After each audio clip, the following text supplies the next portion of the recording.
जय शिव शंकर। आज मैं जीवित पुत्रिका व्रत के बारे में आप सबको बताऊंगा। जीवित पुत्रिका व्रत जो है, इसका नहाए खाए से ही व्रत प्रारंभ होता है।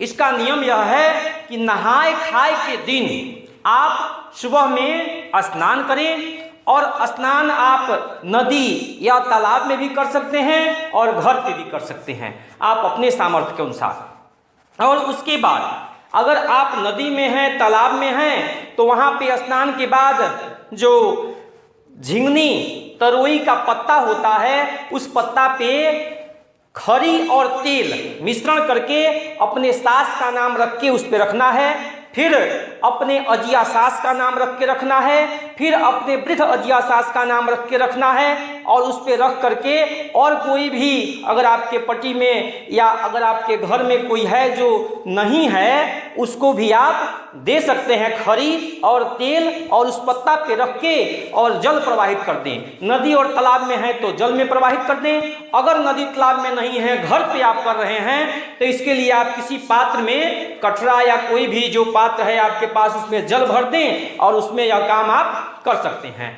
इसके बाद आप उसी घाट पे, उसी स्थान पे बैठें, और बैठने के बाद आप कथा श्रवण करेंगे। वहाँ पे कथा है कि कहा जाता है कि ए अरियार तका बरियार रामचंद्र से कहिया जाए कि अविनाश के माई जीवतिया भूखल बड़ी, ऐसे देहात में कथा कहा जाता है। इसके बाद यह कथा आप वहाँ से सुनेंगे, और मैं कथा डाल दे रहा हूँ, इस कथा को भी आप सुने। मैं आज कथा आप सबको फिर सुनाऊंगा। यह कथा आप सब सुने, और उस कथा सुनने के बाद आप सब जो भी आप सबको दान करना है, दक्षिणा देना है, अर्थात चावल, दाल, सब्जी, तरोई इत्यादि द्रव्य, वस्त्र, जो भी दान करना है आप उसके बाद दान कर सकते हैं। और फिर रात में आप सब ऐसे ही अगले दिन सुबह से पहले रात में लगभग 3 से 4 बजे के बीच आप सब उठें, और उस समय आप सब सरगही, दही चिवड़ा का सरगही खाएं, और सरगही खाने के बाद आप सब अगले दिन से व्रत प्रारंभ करें। उस दिन आप सबको कोई कार्य नहीं करना है। कार्य नहीं करने के लिए मनाही इसलिए किया जाता है कि कोई भी अगर आप काम करते हैं तो उसमें आपको, मान लीजिए कि कोई जीव का हत्या हुआ, कोई भी कुछ होता है, काम करते हैं, अगर सब्जी काट रहे हैं, उसमें कोई कीड़ा है, उसमें कट जाता है, इसलिए आप सबको काम करने से मनाही की जाती है। चावल फटक रहे हैं, चावल बना रहे हैं, उसमें कोई घुन है, कीड़ा है, इसलिए आप सबको काम से मना किया जाता है। इसलिए कहा जाता है कि खर भी इसमें नहीं तोड़ना है। तो आप कोई भी कार्य इसमें न करें, और दिन भर उपवास रहें, निर्जला रहें, निर्जला रहना पड़ता है इसमें। और अगले दिन सुबह में आप सूर्योदय के बाद शुद्ध गाय के दूध से या माड़ से, जो चावल का माड़ होता है उस माड़ से, या कोई भी खाद्य पदार्थ से जो शुद्ध हो, आप पारण कर सकते हैं। अब कथा आप सुनिए। जीव पुत्री महाभागे जीवंतु मम पुत्रिका आयुर्वर्धय पुत्राणाम पत्युश्च मम सर्वदा नमस्ते निर्प्रसारदूल राजन जीवितवाहन पति पुत्र जनोत्कर्ष वर्धयस्व जनेश्वर। इस मंत्र के बाद आप कथा श्रवण करेंगे। कथा है, एक समय नवमी सारण्य में रहने वाले मुनियों ने कृपायुक्त हो संसार की भलाई की अभिलाषा से सूत जी से पूछा, हे सूत जी महाराज, भयंकर महाकाल स्वरूप कलयुग के आने पर बालक किस प्रकार से बहुत दिन पर्यंत जीने वाले होंगे, यह बताइए। सूत जी बोले कि द्वापर युग के अंत में भयंकर कलिकाल के आने पर शोक से व्याकुल चित्त होकर स्त्रियों ने सलाह किया, जीती हुई माता के आगे पुत्र क्यों मर जाते हैं। यह निश्चय कर इस बात को पूछने के लिए ब्राह्मणों ने श्रेष्ठ गौतम ऋषि जी के पास गए। विनयपूर्वक उनसे शीश नवाकर वे स्त्रियां सुखपूर्वक एकांत में बैठे हुए महात्मा गौतम जी के सामने बैठकर पूछने लगी। स्त्रियां बोली कि हे प्रभु, भयंकर इस कली काल के आने पर किस व्रत के प्रभाव से बालक जीवित रहेंगे, यह निश्चय कर बतलाइए। स्त्रियों के ऐसे वचन सुनकर गौतम ऋषि जी बोले, जो मैं पहले सुन चुका हूँ उसे तुम सब सुनो। गौतम ऋषि बोले कि महाभारत के समाप्त होने के पश्चात अश्वत्थामा ने बहुत सारे पांडवों के पुत्र को मार दिया था। उसमें पांडव बहुत दुखी थे। पुत्र शोक से व्याकुल होकर द्रौपदी अपने सखियों के सहित ब्राह्मणोत्तम धौम्य के निकट पहुंची। द्रौपदी जी बोली, हे विप्रश्रेष्ठ, किस यत्न से पुत्र चिरंजीवी होंगे, यह बात हे द्विजोतम कृपा कर ठीक ठीक बतलाइए। धौम्य ऋषि जी बोले, पहले सत्ययुग में सत्य बोलने वाला, सत्य साधन करने वाला, सच्चाई के सब कार्य सिद्ध करने वाला, समदर्शी अर्थात सबको बराबर समझने वाला, दयालु जीवितवाहक नाम के एक राजा थे।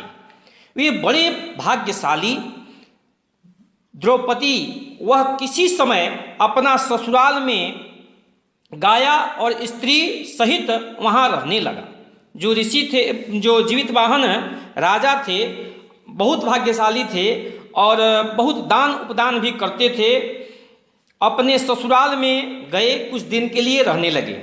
उस गांव में आधी रात को कोई स्त्री पुत्र शोक से व्याकुल होकर पुत्र के दर्शन से आशा नहीं करने से दुखित होकर करुणापूर्वक रो रही थी।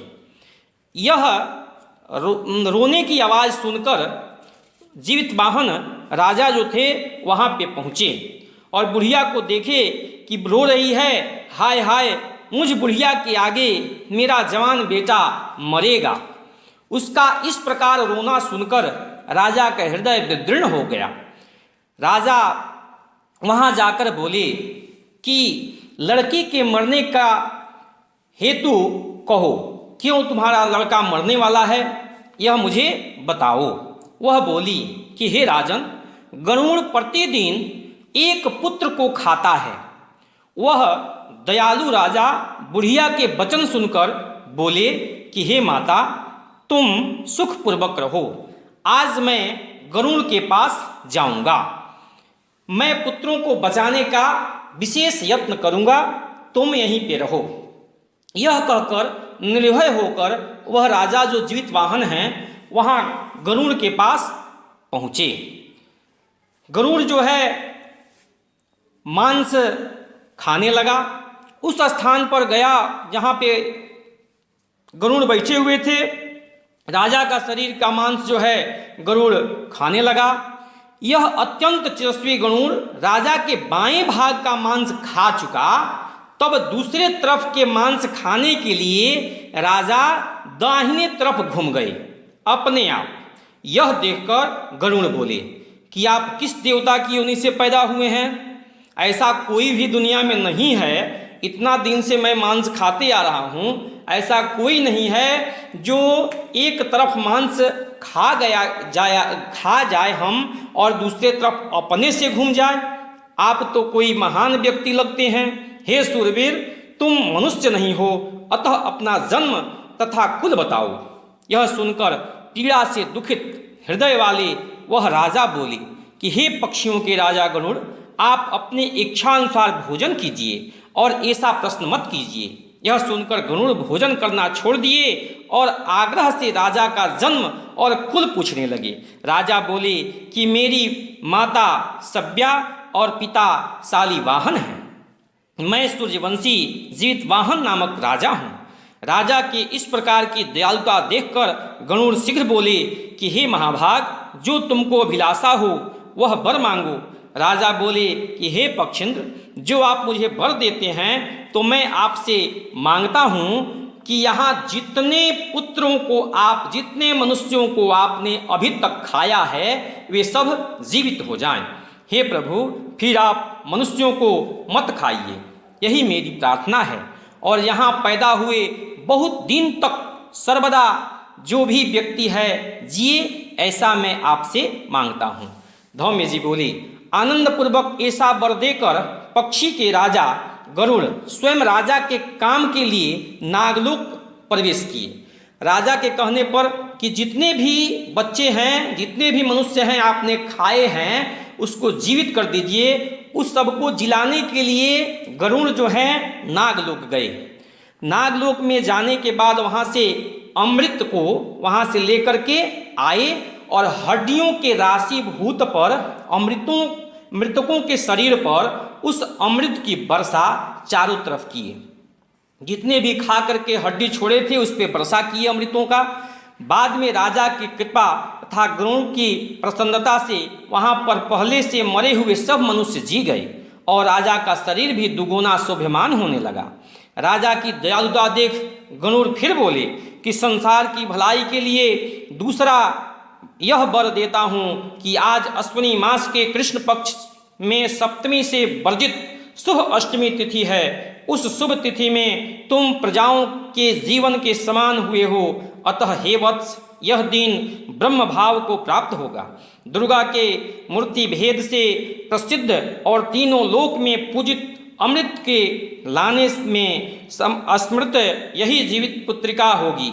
इस तिथि में जो वधू जीवित पुत्रिका की तथा कुश की बनाई हुई मेरी प्रतिमा की पूजा श्रद्धा और भक्ति पूर्वक करेगा, उन बंधुओं स्त्रियों के सौभाग्य तथा वंश की वृद्धि निश्चित होगी। हे महाभाग, इसमें विचारणा अर्थात वास्तविक परीक्षा करने का विचार नहीं करना चाहिए। हे राजन, सप्तमी से वर्जित जिस तिथि में सूर्योदय हो उसी अष्टमी तिथि में व्रत तथा नवमी तिथि में दिन को पारण करना चाहिए। सप्तमी से युक्त अष्टमी तिथि में व्रत कदापि न करें, अन्यथा मनोरथ में हानि होती है और सौभाग्य का नाश होता है। राजा को यह वर देकर गरुड़ वैकुंठ को चले गए और राजा भी अपनी स्त्री के सहित अपने ग्राम को चले गए। हे देवी, अत्यंत दुर्लभ इस व्रत को मैंने तुमसे कहा, जिस व्रत के प्रभाव से पुत्र चिरंजीवी अर्थात बहुत दिन तक जीने वाले होते हैं। हे देवी, पूर्वोक्त विधि से इस व्रत को करो और पार्वती की पूजा करो तो अभिष्ट फल की प्राप्ति होगी। मुनि के इस वचन को सुनकर कौतूहल युक्त होकर सब ग्रामीण स्त्रियों को बुलाकर द्रौपदी ने व्रत किया। गौतम बोले कि किसी एक चिल्हनी ने इस प्रकार व्रत के प्रभाव से सुनकर अपनी सखी श्रृंगालिन अर्थात सियार से व्रत करने को कहा तथा उसने भी व्रत स्वीकार किया। बाद पीपल की शाखा पर बैठकर चिल्हनी जो है अब उसी वृक्ष के खोदले में रहकर श्रृंगालिन ने भी व्रत किया। चिल्हनी किसी श्रेष्ठ ब्राह्मण से कथा को सुनकर वृक्ष के खोदड़े में बैठी हुई अपनी सखी श्रृंगालिन से कहा। वह कथा कहने लगी। भूख से व्याकुल शरीर वाली श्रृंगालिन आधी कथा को सुनकर मृतकों से परिपूर्ण शमशान में चली गई। वहां शमशान में जाकर उस सियारिन ने इच्छा के अनुसार मांस को खाया और चिल्हनी बिना भोजन किए रात भर रह गई और प्रातः काल हो गया। बाद चिल्हनी ने गौशाला में जाकर नवमी तिथि में गौ का दूध पीकर पारण किया। कुछ दिन बीतने पर दोनों मर गई और व्यापार करने वाले किसी एक धनाढ़य के घर दोनों का जन्म कन्या के रूप में हुआ। संयोग बस दोनों का जन्म एक ही घर में हुआ। उसमें श्रृंगालिन बड़ी और चिल्हनी छोटी हुई। संपूर्ण रक्षण से युक्त संपन्न उस चिल्हनी को पूर्व जन्म के सब वृत्तांतों का स्मरण रहा। बड़ी कन्या का विवाह काशी के राजा के साथ और छोटी कन्या जो है उसके मंत्री के साथ विवाह हुआ। ग्राह्यपंत अग्नि के साक्षित्व में हुआ। पूर्व जन्म के पाप के कारण रानी के जितने लड़के पैदा होते थे वह मर जाते थे। पूर्व जन्म की जाति स्मरण युक्त मंत्री की पत्नी जो है वसुमता ने 8 पुत्रों को पैदा किया और वैसे ही 8 पुत्र पैदा हुए। उन 8 को देखकर उसके ईर्ष्या कर वह राजा से बोली कि आप मुझे जीवित रहने देना चाहते हैं तो जिस रास्ते मेरे पुत्र गए हैं अर्थात मर गए हैं उसी रास्ते आप जो है मंत्री के पुत्री अर्थात मेरी बहन के पुत्रों को भी मार डालिए। इस बात को सुनकर राजा ने अनेक प्रकार से उन सबों का वध करवा डाला। फिर जीवित पुत्रिका के उन मरे हुए पुत्रों को जिलाया। किसी समय रानी ने उनके 8 पुत्रों का सिर काटकर बांस के बर्तन में रख मंत्री की स्त्री के घर भेज दिया। वहाँ के 8 सिर बहुमूल्य रत्न हो गए और अखंडित शरीर वाले उसके 8 पुत्र जीवित होकर घर चले गए। उन सबों को देखकर राजा की स्त्री अत्यंत विस्मित हुई और आकर छोटी बहन से पूछने लगी कि तूने किस व्रत को किया है जिसके तुम्हारे पुत्र मरकर भी बारंबार जी जाते हैं। मंत्री की स्त्री बोली कि मैं पूर्व जन्म की चिल्हनी थी और तुम श्रृंगालिनी थी और तूने व्रत रखकर उसका विधिवत पालन नहीं किया। हे बहन, इसी से तुम्हारे पुत्र नहीं जीते हैं और मैं अखंडित व्रत की हूँ, इससे मेरे पुत्र अक्षय शरीर होकर जीते हैं। हे राजपत्नी, इस समय तुम भी व्रत को करो, इसके प्रभाव से तेरे पुत्र चिरकाल पर्यंत जीने वाले होंगे, यह मैं तुमसे सत्य कहती हूँ। तब रानी ने उसकी यह बात सुनकर व्रत को किया। उस समय से अत्यंत शोभने वाले उनके अनेक पुत्र पृथ्वी पर राजा हुए तथा बहुत दिनों तक जीवित रहे। सूत जी बोले, यह सबका सौभाग्य बढ़ाने वाला दिव्य व्रत मैंने कहा। सब स्त्रियां पुत्रों को जीने की इच्छा से इस व्रत को करें। अब यह कथा समाप्त होता है। आप सब कथा सुने। अब आप एक बार प्रेम से बोलिए, जीवित वाहन भगवान की जय, पार्वती माता की जय। आप सबको यह कथा कैसा लगा आप सब कमेंट में ज़रूर बताएं और ऐसे ही कथा आप सबको मिलता रहेगा।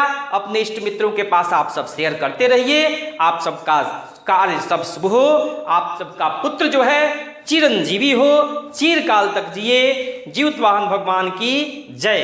धन्यवाद।